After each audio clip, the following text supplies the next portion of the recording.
Merci à tous de regarder Héritage Télévision et bienvenue dans cette édition de la mi-journée. Voici les grandes lignes. À la une de l'actualité de cette édition du journal, près de 2 mois après la levée de ses immunités parlementaires, la haute cour militaire ouvre ce vendredi à Kinshasa le procès contre l'ancien président de la RDC, Joseph Kabila. On en parle au bout de cette édition du journal. À suivre également, Jacques Yaboula réapparu hier jeudi à Lubumbashi après plusieurs jours de disparition. Un retour qui relance le débat sur son avenir politique. Peut-il reprendre ses fonctions des gouverneurs? Dans ce journal, vous suivrez la réaction de Jérémy, acteur politique. Voilà tout pour les titres.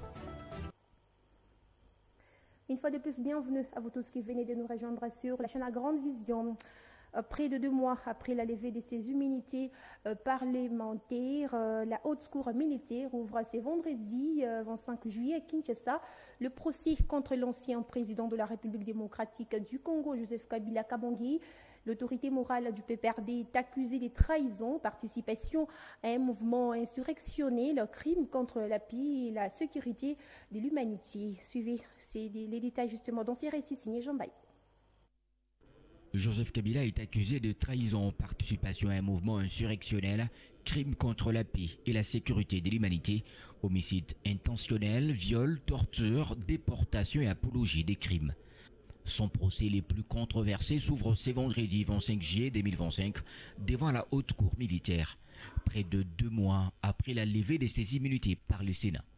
L'auditeur général de FARDC, soutenu par l'ancien ministre de la Justice, lui-même poursuivi devant la Cour de cassation, précise que les accusations portent sur le statut actuel de sénateur à vie de Joseph Kabila et non sur sa période en tant que chef d'État. Les poursuites ont été lancées après de déclarations médiatiques du président Félix Tshisekedi accusant son prédécesseur des complicités avec les groupes rebelles M23 soutenus par le Rwanda. L'auditorat militaire a transmis un réquisitoire au Sénat pour solliciter la levée de l'immunité visant des crimes présumés commis dans le Nord et le Sud Kivu en lien avec l'AFC M23. Les camps Kabila estiment que ces poursuites sont politiquement motivées et juridiquement contestables. En cas d'absence, Joseph Kabila sera jugé par défaut, comme c'était le cas pour le procès Corneille Nangaa. Parlons également de ces violents affrontements qui sont signalés depuis la matinée de ce vendredi dans le territoire de Massissi. Nous sommes au Nord Kivu, opposant les rebelles de la FCM 23 aux miliciens Wazalendo, une situation qui met en alerte la population de toute la région et crée un climat d'instabilité et des déplacements massifs. Élie Bancal. Des combats violents ont éclaté tôt ce matin dans le territoire de Massissi au Nord Kivu, opposant les rebelles de l'AFC M23 aux miliciens Wazalendo. Les affrontements concentrés dans les zones stratégiques des collines ont pris de court la population locale, provoquant un vaste mouvement de fuite vers les centres moins exposés. Les témoins décrivent des tirs nourris, des explosions et une panique grandissante au sein de la population villageoise de tous les recoins. Les écoles n'ont pas ouvert leurs portes, les marchés ont été désertés et les routes sont désormais peu fréquentées, sauf par les familles fuyant précipitamment les zones de conflit. Plusieurs habitants déplorent le manque de coordination des secours et s'inquiètent de la vulnérabilité des déplacés, en particulier des enfants et des personnes âgées. Ce nouvel épisode d'instabilité relance les interrogations sur la gestion sécuritaire dans les provinces sous occupation de l'AFC M23. Dans le reste de l'actualité, la République démocratique du Congo, le Rwanda et le HCR ont scellé à Addis Abeba un accord majeur sur le rapatriement volontaire des réfugiés. Signé hier jeudi 24 juillet 2025, ces communiqués conjoints marquent une étape décisive vers des solutions durables et pacifiques sur fond des récentes avancées diplomatiques entre Kinshasa, Kigali et le rebelle du M23 AFC. Gédéon Kassongo nous en dit plus. Dans la recherche de la paix dans la région du Grand Lac, un pas significatif a été enregistré ce jeudi 24 juillet 2025 à Addis Abeba, où la République démocratique du Congo, le Rwanda et le Haut Commissariat des Nations Unies pour les réfugiés ont signé un communiqué conjoint sur les rapatriements volontaires des réfugiés. Cette signature intervient à l'issue d'une réunion ministérielle de haut niveau, clôturant 2 jours de travaux techniques entamés le 22 juillet dans la capitale éthiopienne. La délégation congolaise était conduite par le vice-premier ministre en charge de l'Intérieur Jacques Shabani Luko, le Rwanda quant à lui par l'ambassadeur ordinaire et plénipotentiaire plénipotentiaire de la République du Rwanda en Éthiopie, le général Charles Karamba. Les trois parties se sont engagées à œuvrer pour des solutions durables et pacifiques en faveur des réfugiés rwandais et congolais. Elles ont insisté sur l'importance de garantir un retour volontaire, sécurisé et digne des réfugiés. Ces nouveaux cadres d'engagement s'appuient également sur les avancées diplomatiques récentes, dont l'accord de paix conclu à Washington entre Kinshasa et Kigali et la déclaration des principes signée à Douala le 19 juillet dernier entre la RDC et le mouvement rebelle AFC M23. Ces accords ont contribué à créer un climat de confiance propice à la relance de la coopération régionale pour les HCR. Cette signature marque un tournant positif dans la recherche de la stabilité régionale et de la protection des populations vulnérables. Elle ouvre la voie à un processus structuré de retour volontaire tout en renforçant les liens diplomatiques entre la RDC et le Rwanda autour d'un enjeu humanitaire crucial. Dans un autre chapitre, le président de la Chambre basse du Parlement congolais, Vital Kamerhe, a échangé hier jeudi 24 juillet avec une délégation gouvernementale dirigée par le ministre d'État chargé du budget, Edmé Bodji, justement représentant la première ministre Judith Suminwa. Cette rencontre avait pour but de favoriser une harmonisation des positions entre les deux institutions en vue de la prochaine session budgétaire prévue au mois de septembre. Robert Ntep. La réunion a eu lieu au Palais du Peuple. Elle a connu la participation du président de l'Assemblée nationale, Vital Kamerhe, et quelques membres de son bureau, le ministre des Finances, Doudou Fwamba, et la vice-ministre Oneille Jean Sélé. Objectif ? Harmoniser les vues entre les deux institutions en prélude de l'ouverture prochaine de la session budgétaire de septembre. Une session centrée sur l'examen sur le projet de loi portant reddition des comptes du budget 2025 et celui de la loi de finances exercice 2026. Le professeur Vital Kamerhe a insisté sur l'orthodoxie budgétaire en tenant compte des propriétés du pays dans la question sécuritaire. Le speaker de la Chambre basse du Parlement a à cette occasion réitéré les soutiens de son bureau aux efforts diplomatiques conjugués par les chefs de l'État et les gouvernements souminois pour le retour de la paix dans la partie orientale du pays. Les gouvernements et l'Assemblée nationale sont d'avis qu'il faut soutenir ces processus qui ont connu objectif principal de ramener la paix et restaurer l'autorité de l'État dans tous les territoires occupés. Pendant ces temps, la province de la Mongala traverse une crise judiciaire aiguë, marquée par un manque alarmant de juges dans plusieurs tribunaux. Cette situation critique, dénoncée par l'ONG Action des Jeunes pour le bien-être social, soulève des inquiétudes quant au respect des droits fondamentaux justement et à l'état de santé des détenus. Les explications avec Gédéon Kassongo, une fois de plus.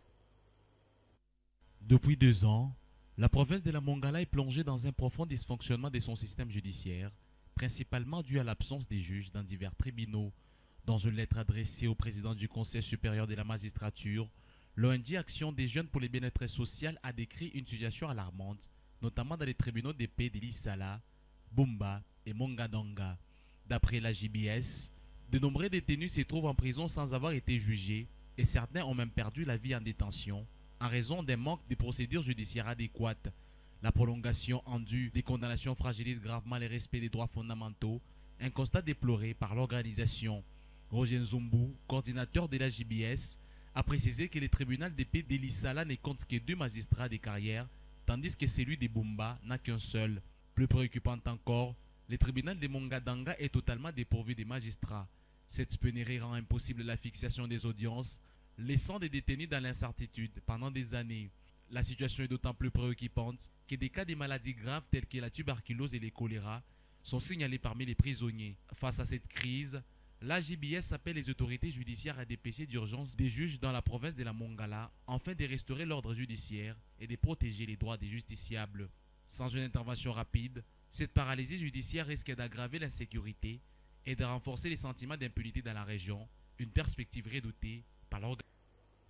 L'actualité, c'est aussi la Commission électorale nationale indépendante, signée en sigle, qui a rendu public le mercredi 23 juillet dernier le calendrier officiel des élections urbaines.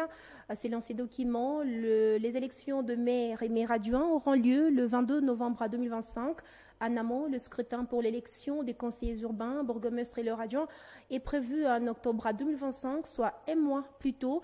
Ces scrutins directs s'inscrivent dans le processus de décentralisation en cours en République démocratique du Congo, visant à renforcer la gouvernance locale. Prenons ces derniers titres avant de refermer ce journal. Jacques Tiablaka-Touyari est apparu justement hier jeudi à Lubumbashi après plusieurs jours de disparition. Un retour qui relance le débat sur son avenir politique. Jacques Tiaboula peut-il reprendre ses fonctions de gouverneur? Suivez la réaction de Jérémy Yave, acteur politique, le choix. Voilà pourquoi il ne faut jamais être pressé à conclure les évidences. Il faut toujours observer. Je pense que le gouverneur de province nous a fait un spectacle assez compliqué, mais qui ne va pas troubler nos esprits, mais qui nous assagit politiquement, administrativement. Ça nous pousse à la sobriété, à éviter la précipitation, la jugeote, à observer, avant de tirer les conclusions, se rassurer de ce qui est réellement, au lieu de verser dans le populisme ou dans l'émotionnalité politicienne, pas politique. Depuis un moment déjà que le gouverneur de province, Jacques Tiaboula-Touyari, serait sur cette piste de critique, d'information, de désinformation. Et c'est récemment qu'on l'a vu faire sa réapparition. Supposément, il était en convalescence, il serait en convalescence, il était sous traitement, alors que déjà de ce point de vue, il y a déjà un acte nommant son adjoint comme gouverneur intérimaire. Et je pense déjà que, vu que le gouverneur de province vient de réapparaître, M. Kazembe n'était qu'intérimaire, ça signifie que le gouverneur de province devrait naturellement reprendre son fauteuil. Cependant, il faut que l'acte qui a nommé M. Kazembe comme gouverneur intérimaire soit annulé officiellement, attestant que M. Jacques Tiaboula devrait reprendre ses fonctions de gouverneur de province. Donc nous sommes dans cette posture-là. Mais de l'autre côté, on voit un gouverneur qui était supposément malade, qui aurait fait une déclaration qui dérangerait le pouvoir central. Il avait été invité, il n'aurait pas répondu à l'invitation et il y a eu un acte nommant son adjoint comme gouverneur intérimaire. Et de ce point de vue, le gouverneur de la province du Katanga refait surface. C'est que, excusez-moi de le dire, mais c'est un vrai casus, c'est un vrai dilemme. Est-ce que c'est parce qu'il n'a pas répondu à Kinshasa qu'on a nommé son adjoint comme gouverneur de province intérimaire? Point d'interrogation. Mais par rapport à la loi portant organisation et fonctionnement des provinces, vu que les gouverneurs sont sous tutelle du ministère de l'Intérieur, il faudrait qu'il y ait un autre acte qui va devoir reconfirmer M. Tiaboula comme gouverneur de province et faire en sorte que M. Kazembe redevienne gouverneur de province adjoint. Mais il y a aussi un autre fait, une autre contradiction, c'est le fait que nous ne sommes pas dans une paradoxalité administrative où c'est l'organe qui nomme, l'organe qui révoque, parce que et le gouverneur de province et son adjoint ont été élus et pas nommés. Et donc, c'est par cette information que sera fermé ce journal sur Héritage Télévision. Voici le rappel de titres. Près de 2 mois après la levée de ces immunités parlementaires, la haute cour militaire ouvre vendredi à Kinshasa le procès contre l'ancien président de la RDC, Joseph Kabila, accusé de trahison, participation à un mouvement insurrectionnel, crime contre la paix et la crime de l'humanité. La réapparition de Jacques Tiaboula après plusieurs jours de disparition relance le débat sur son avenir politique. Peut-il répondre à ses fonctions des gouverneurs? Dans ce journal, vous avez suivi la réaction de Jérémy Yave, acteur politique, le choix. C'était le journal de la rédaction. Merci à vous de l'avoir suivi partout à travers le monde. Retrouvez la grande édition du journal sur votre télévision à partir des 19h juste, heure de Lubumbashi avec Jean Bayo à la présentation. Moi, je vous retrouve très prochainement sur nos antennes. À très bientôt.